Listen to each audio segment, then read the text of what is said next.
sufficient and reliable social ties to others, if you don't have a job.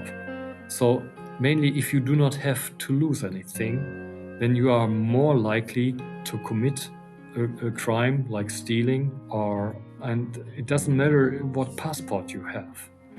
So I'm very aware that we should not fall into the distinction it's either you're German or you're foreigner, either it's us or them. There's no homogeneous group as foreigner. So we have to take a close look. If we have young men coming from Middle East countries here, for what reason ever, they come alone, they do not have a job, they do not know where to go. So we offer them some sort of personal security, we give them the means of a decent life. Where lust for a whole life and nothing but less makes people jump out of a comfortable pond into an unknown ocean. Welcome to that journey between the East and the West. Who says Rolling Stones don't gather moss? Hello everyone, I am Meenu Gupta, your host for the day, and I'm delighted to have you join me every week as amazing people share their incredible and inspiring life stories of straddling continents. Thank you. Dear listeners, a few weeks ago, you heard the first part of this episode with Falk Schnabel, the current police president of Hamburg, Germany. And by the way, as he himself described, Hamburg is one of the most beautiful cities in Germany. Today, I hope that his views on the connection between migration and crime rates can wrest some assumptions to peace. And isn't that what we all want? Peace. What would you say about migration versus crime at one hand, as far as host country is concerned? And what would you say to the migrants who are coming in? We'll come to that second. As a factual scenario, what would be your experience? Okay, yes, this is a topic throughout the last years. Migration is a topic that moves people in Germany and in Hamburg. Many of them, they are worried because they feel unsure. And I can only warn not to fall for populist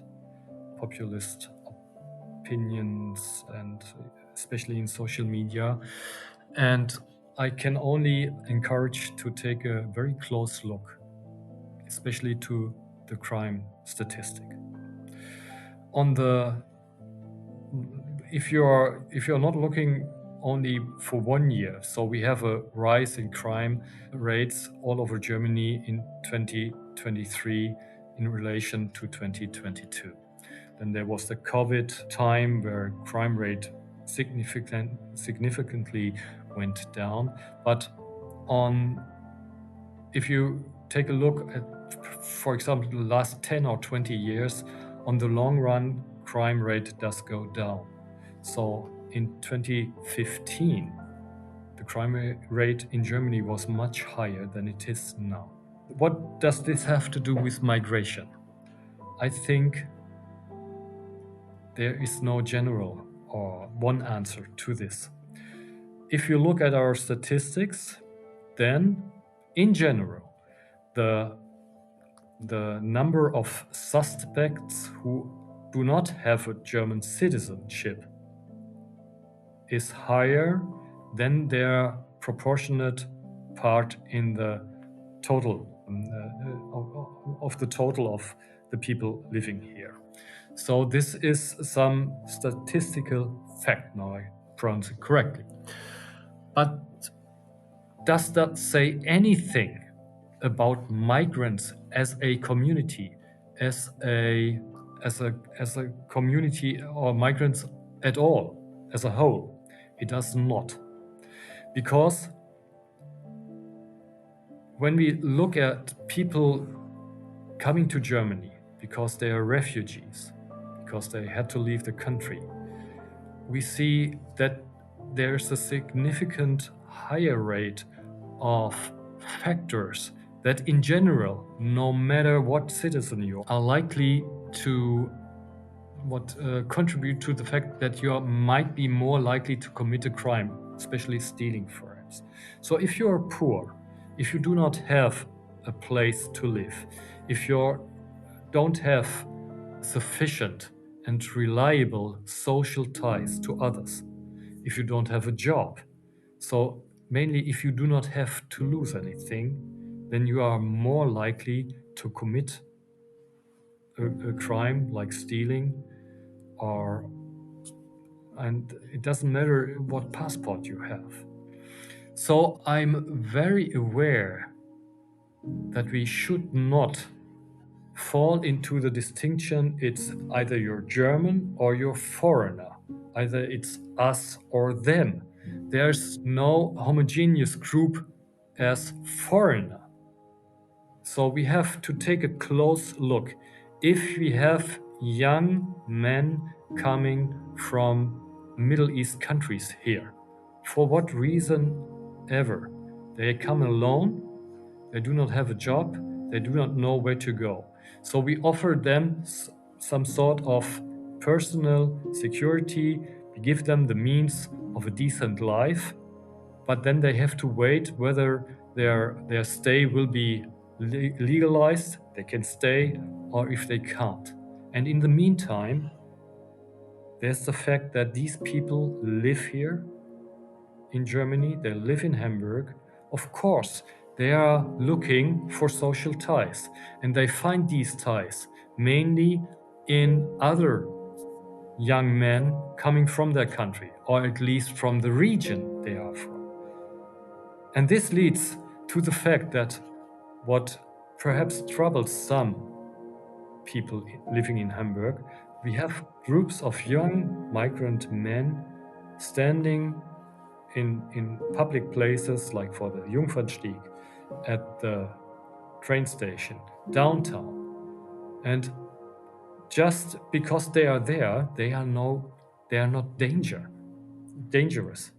They do not commit a crime, but perhaps some other person might have the feeling, well, am I in danger? I'm unsure. I do not know these people. Maybe they will do me some harm.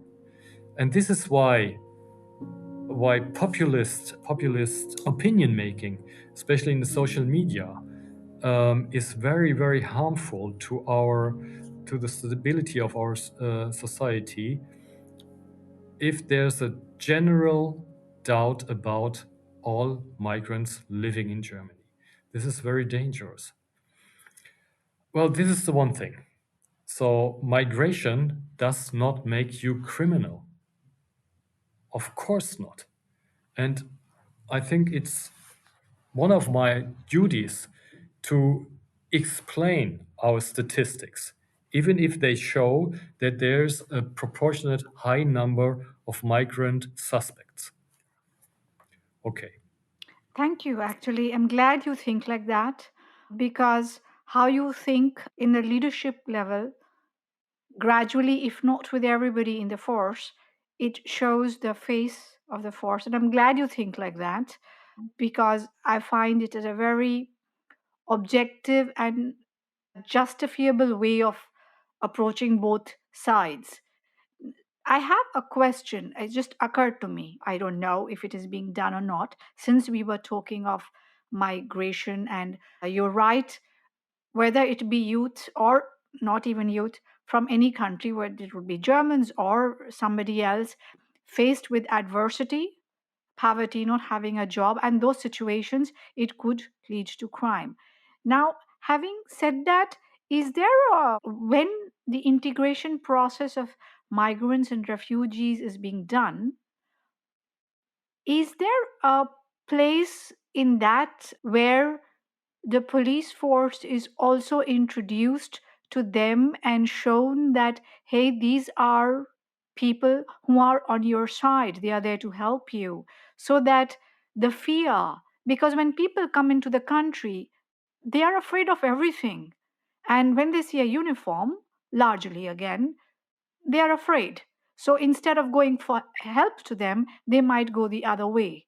So, just a question which arose while you were talking: is there a place in the integration process of the government where, when the refugees and migrants come in, perhaps the force is introduced to them as being part of the people who will help them? They are not the other side, they are with them. Yes, there is, but there could be more. We have, for example, flyers, papers in different languages, especially Arabic language, Russian, Ukrainian language, where we explain this is German police, this is our duty, this is how we can help you, and this is what we are allowed to do according to German jurisdiction. Well, you can read it, but what is more helpful, but it costs a lot of time and manpower, is the personal contact. So we have our officers, we call them BÜNAB or BFS, which means citizen related officer. Well, so this is a very strange translation, but citizen related officer. He is not the officer sitting in the police station and waiting for the 110 call, but he is in charge of a special area of his neighborhood and addressing all the people walking around, being visual, addressable, and he will or she will address if there's some sort of migrant facility. They will go there and be accessible, so that if you're new to Germany, you are able to experience a German police officer in person. Well, not everybody can make this experience. I do not have enough officers to address all newcomers to Germany. But this is an effort which I think is worth it, because what is also true is that many of my colleagues, they have their first experience perhaps with migrants, with refugees, when they are called out because there's some sort of fuss, some sort of criminal offense, pickpockets, shoplifters, or something. And they are called out, and then they see the person, maybe a refugee, new to Germany. And my officers also experience that migrants are very offensive towards police. And this is the thing you mentioned at the beginning. It's a two-way policy. It's a two-way lane. So we want to open up our police force. But on the other hand, we have to make sure that we are still a state under the rule of law, and that, in general, the orders of the police officers are to be respected, as is the officer himself. This is very important. So this is some sort of two poles we have to bring together. Sure. It's not only one side, it's both which counts. Because you mentioned that very interesting point, they can be offensive. Sometimes, again, generally, again, it can be this way or that way, no? One point, a lot of people say offense is a way of defense. Probably they also do it out of fear. Probably in some places from where they come, violence is a means of dealing with conflict. And that training is also to be sort of given somewhere along the line. They've grown up like that, seen whatever the experiences. So could be, again, one part could be offense is a way of defense. They put up that picture out of fear. And an idea which came to me, a humble suggestion, since you mentioned about and you mentioned very important points, and you said it very right. You have the public flyers, etc., but it would be great if there was more it's the interaction, human connection they need to feel safe, which would be better. Just an idea, humble suggestion. Would it be not interesting, because seeing that the universities in different cities, including Hamburg, they are very multicultural. You have people from different countries there. Would it not be very interesting to have interns from there intern with the police force to integrate what you want to show to the face of the people who are coming, and have a bunch of them who are not in uniform, partly uniform, but because it is very important for people to associate uniform with friendliness. So, partly uniform, but young and open, having been trained there as interns to actually interact with the migrants, or to in integration centers and migration centers, to become as the in-betweens, um, who may be seen less with suspicion, because people come with a lot of attitudes. It's handling the attitude which is vital to their action. Okay, maybe I can surprise you because at our police academy we have an institute of, it used to be transcultural competence. Now we call it Institute for Diversity, Democracy and Leadership. And we have scientists, cultural scientists, for examples. They teach our young police officers at our police academy, and they arrange connection to migrant communities and the local police department.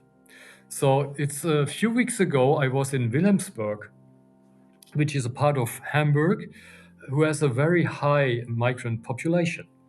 And I visited there some of these, by this institute, initiated meetings where young and old colleagues from the Wilhelmsburg police station met with young and old Turkish Muslim people. And they drank tea, they shared their experience, they shared their mutual stories and experience with one and the other. And I think this was very good because this was a safe space. It was, I think, in the backyard of a local mosque. This was good for us to get to know more about the migrant society community right in Wilhelmsburg, in this place where the police officers are on the streets. It's their police station. Get into touch with this community and vice versa, of course. Fantastic, because that is precisely what I think is a need of the hour, to see, to connect as human beings, because people generally see the package before they see a human being, or they don't even see the human being. So both sides need to connect as human beings to be able to always take perspective. So I find that a very interesting exercise. Wonderful to know that. And one thing which came up, because while one was going through, so again, they are in war and conflict situations, even as we speak, across the globe. And when they are there, because of global mobility and migration, people of those countries will automatically also be in a place.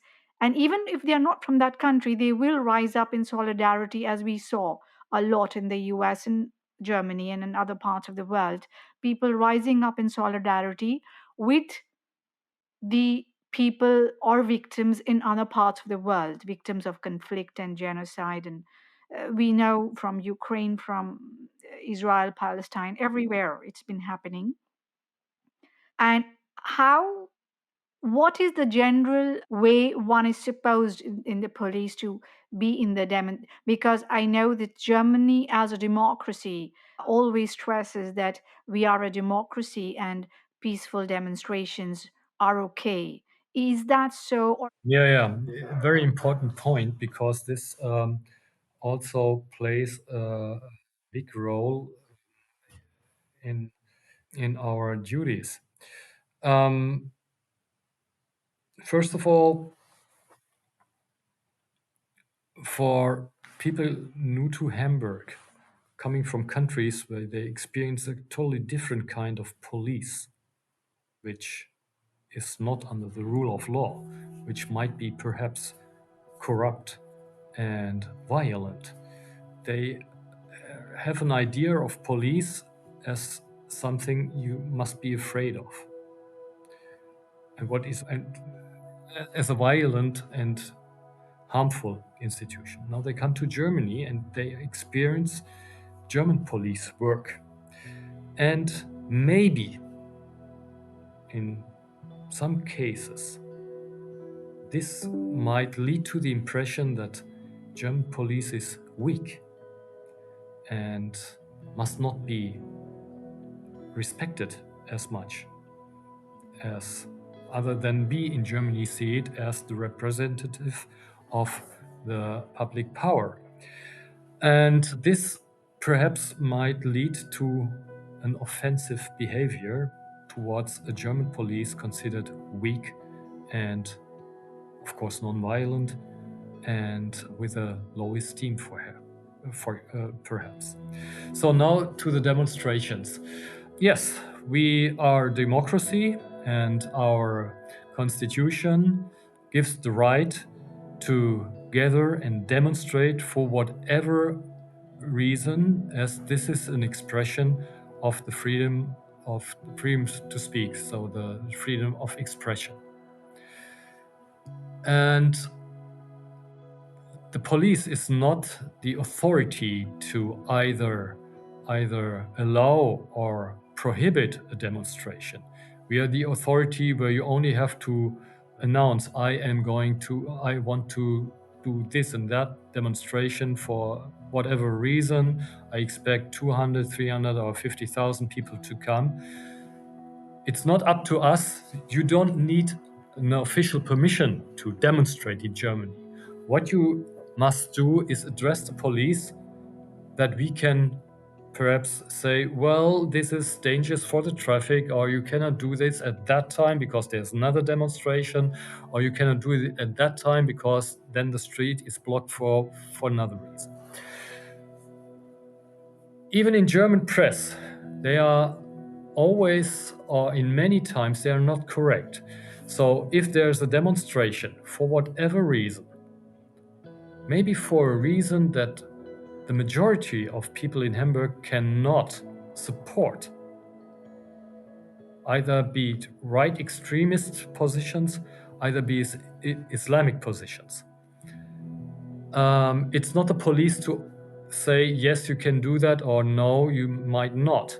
We only care for the security of the public and the demonstrators, and we will only go and get into contact with a demonstration or conflict with the demonstrators when they are mainly state positions or make statements that are under our criminal law is not allowed. Like, for example, you may not say that you favorize the Russian aggression war on the Ukraine, because leading an aggressive war against another country is a criminal offense.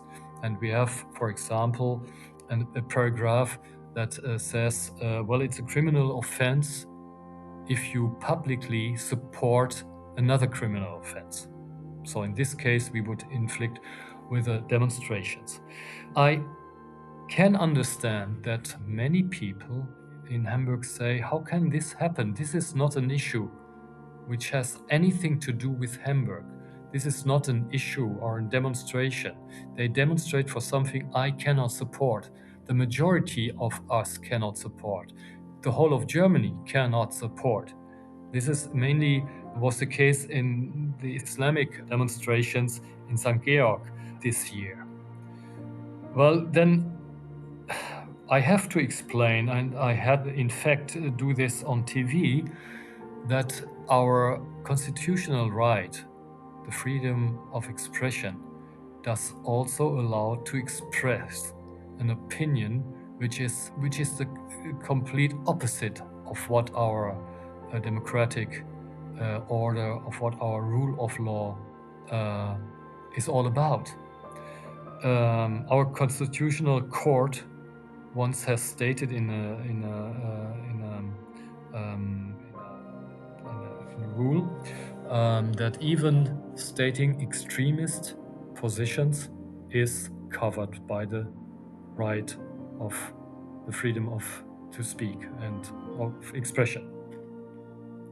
So this is not very easy to explain to the Hamburg people, because many of them do not understand, and that leads to, and this is water on the mills, German proverb, of populists. And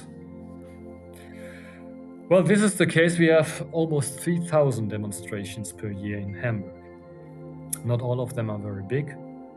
Many of them it's only 2 or 10 people. But it's the major demonstrations that bring about a public discussion on this constitutional right. Expressing that quite well, and I totally understand as far as the Constitution is concerned, and I'm with you. And I'm glad, because I did read up, and I'm glad that freedom of speech is taken quite as an important part. And I'm glad that part is taken. And yes, you're right. A lot of people may not agree to that if they do not agree with the idea of the demonstration.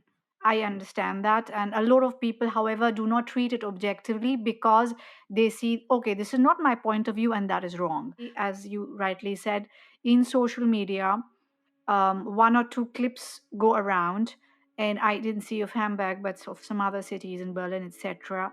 And there was talk of violence which was done by the police on apparently innocent bystanders. So again, it was not in Hamburg, the ones which I was talking of. One doesn't know, but it was, again, social media clips which go out, unfortunately, and become the face. Yes. Draw a completely wrong picture. Exactly. Yeah. So this is what generally happens in the world. One thing goes around and becomes the face of the entire. Unfortunately, it's always a mosaic. It's always one part of the picture. It's the entire picture which is not seen. And that is where we are. Having said all this, thank you for your time. Would there be a line of inspiration you would like to leave behind for not only the citizens of Hamburg, but with your vast experience on both sides of the force, to the citizens of the world? Oh, wow. I led you with that. You should have prepared for that. Unprepared is always good. Trust okay. Me. So, what I wish personally is that wherever you are, wherever you listen to this podcast, please stick to the fundamental human rights and respect the dignity of every person, no matter if you agree or not. Because we have, and we've seen this in past elections, and we will experience in future elections, that if a society is drifting apart, if polarization becomes more important than being a community of humans, then we are in real trouble.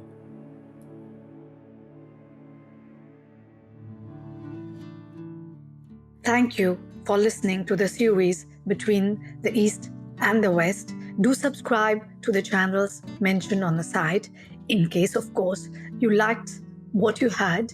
I am Meenu Gupta, the host of the series, and I'll be looking forward to your comments. We love feedback. Thank you once again. Namaste and bye-bye.